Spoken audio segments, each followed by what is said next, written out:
What up, Fight World? It's your boy Ego, back with some more boxing, back with episode 6 of my series, Matchmakers, and I'm really proud of this new segment, getting some good feedback, and I'm really trying to put together some good matches, and hopefully we get to see some of these matches. Hopefully there's a representative from Golden Boy or Top Rank or whoever that sees the video and realizes there is a desire for these matches. So far, I think I've put together some pretty good matches, and I'm trying to work on all cylinders, make sure it makes sense from a business perspective, from a financial perspective, from a fan standpoint.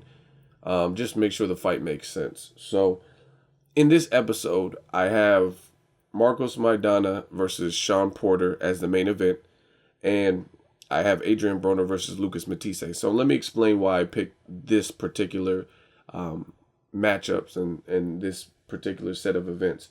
So Marcos Maidana versus Shawn Porter, really, it makes perfect sense because you got Shawn Porter, who, in my opinion, is not going to fight the same way that Adrien Broner fought, which is good because I think part of Broner's downfall with Maidana is his MO, his persona. He's a fighter who's known for being flashy, rapping, knocking someone down or out, and then dancing, stuff like that. So he tried too hard to stay true. And this is the hurt business, this is the fight game.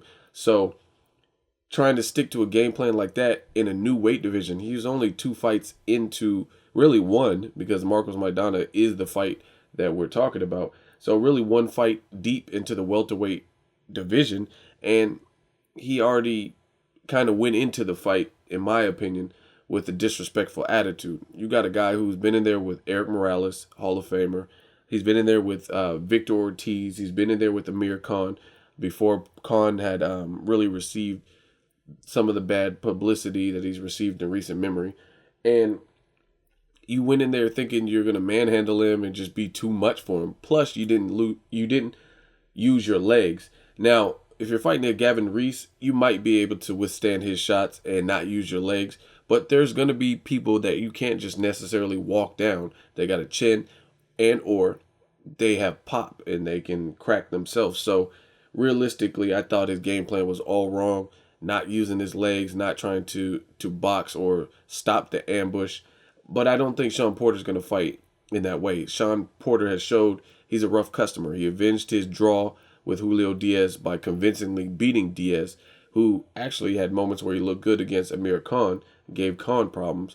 So for Shawn Porter to go back and avenge a fight that was very close the first time they met up and look good against Diaz, that says something.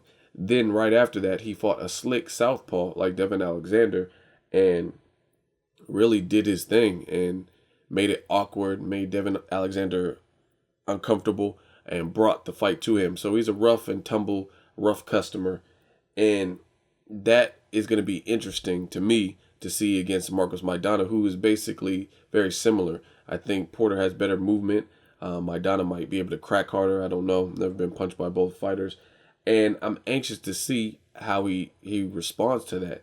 Shawn Porter has proven, I guess, power at welterweight. Unlike Broner, I don't know how well Broner's power transitioned. I don't think he was really acclimated to the welterweight, and he got a little bit ahead of himself, bit off more than he could chew, and the rest is history, as seen in the Adrien Broner-Maidana fight. But Shawn Porter, we know he's a welterweight. He's big. Like, if you look at him, he looks really stocky. I've seen pictures of Shawn Porter boxing. He might have been like 18, 19, and he just looks thick. Like, this motherfucker has that pit bull type of frame where he's just really solid through and throughout in terms of his stature. So it'll be a real interesting fight, and it's going to be a unification fight. Maidana got the title from Broner, and Devin Alexander lost his title to Shawn Porter. So if the two clash, then this is a unification fight, and it could set up a possible fight with Floyd Mayweather if he doesn't already pick one of them. We don't really know. It's up in the air. Mayweather's his own boss. We don't know who he's going to pick. If it's going to be Amir Khan, Pacquiao, doubtful, but possible. Maybe he already has Shawn Porter or Maidana selected. But if not, this sets up a potential fight for Mayweather because it'll be a unification, and then that'll sweeten the pot. bring some more exposure to the two fighters, and may the best man win. So I think it's a really sturdy card if this is the main event. And then on the undercard, you got two fighters who basically had an aura about them, a mystique. And after their last performances, some of that mystique was taken away. Now, Adrien Broner's was taken away a lot more convincingly because he did a lot of trash talking and didn't live up to that. Matthysse, he still gave Danny Garcia problems throughout rounds, plus his eye got fucked up, but he was still getting clobbered. And a lot of people don't realize this, but in boxing, in the sport of boxing, mystique and momentum is huge for a fighter. It has something to do with your confidence. It has something to do with the way others perceive you. And perception is reality. So if Mathisse's walking everybody down and destroying Lamont Peterson in 3 rounds and taking avoided fighters like a Jose and just wearing them down and breaking them down and has that brute strength, you're like, damn, is this dude really a machine, as his nickname suggests? But when he's defeated and when you see someone enact a game plan like Danny Garcia that works, it kind of brings him back down to earth, and you realize that, okay, Matthysse can be hurt because he was like knocked through the ropes, and there was a couple moments, I think, where Matthysse was shook or wobbled. He does have a chin, but it brings him back to reality. Same thing with Broner.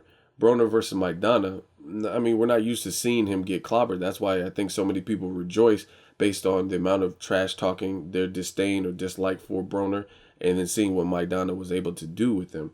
That's why a lot of people were happy and like, yes, this is the best fight and that kind of thing. So some of their mystique was removed in their last fights, in my opinion. I think Broner more so because he had a tougher time with Maidana. But even Matthysse, you don't know how people are going to respect his power now. I do think that Matthysse, as long as he didn't lose confidence and internally is the same fighter after that loss on a main big stage. He was on the Mayweather-Canelo undercard, for God's sake. He was the co-main event, and a lot of people seen that. So it's kind of embarrassing. So we don't know what's going to do to him mentally because a lot of it has to do with like self-doubt and how you feel about yourself. So I want to see how Matthysse responds, and I think an Adrien Broner fight at 140 is going to give us a lot of answers between both fighters.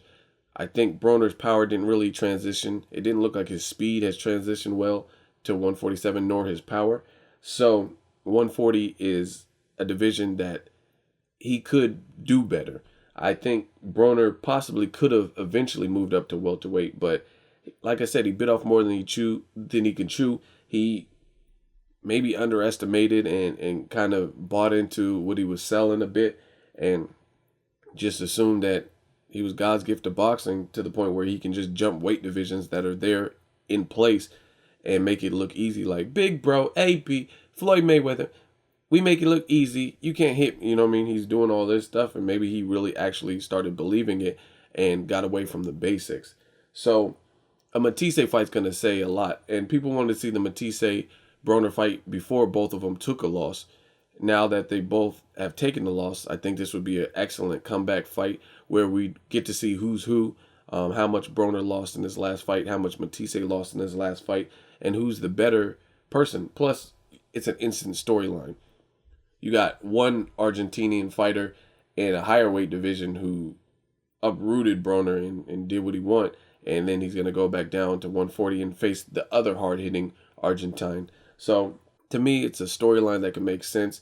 It'll be a redemption fight for whoever wins, either Broner or Matthysse, and it'll keep their name relevant and circulating. We'll see where Matisse's confidence is. We'll see if Broner has a better understanding of the sport, less joke, less toying around, less horseplay, and more dedication to the sport. And if he just really comes back, I think it's a stern test for both, and it's a winnable fight for both. So this is my Matchmakers, and I think it's a solid card. Leave a comment. Let me know what you guys think. Broner versus Matthysse on the undercard. Comeback fight to see where both fighters are at. And then, of course, Shawn Porter versus Marcos Maidana. Very rough and tumble battle of attrition. So let me know what you guys think of this particular matchup. As always, hate, comment, or subscribe. Till next video, it's Ego signing off.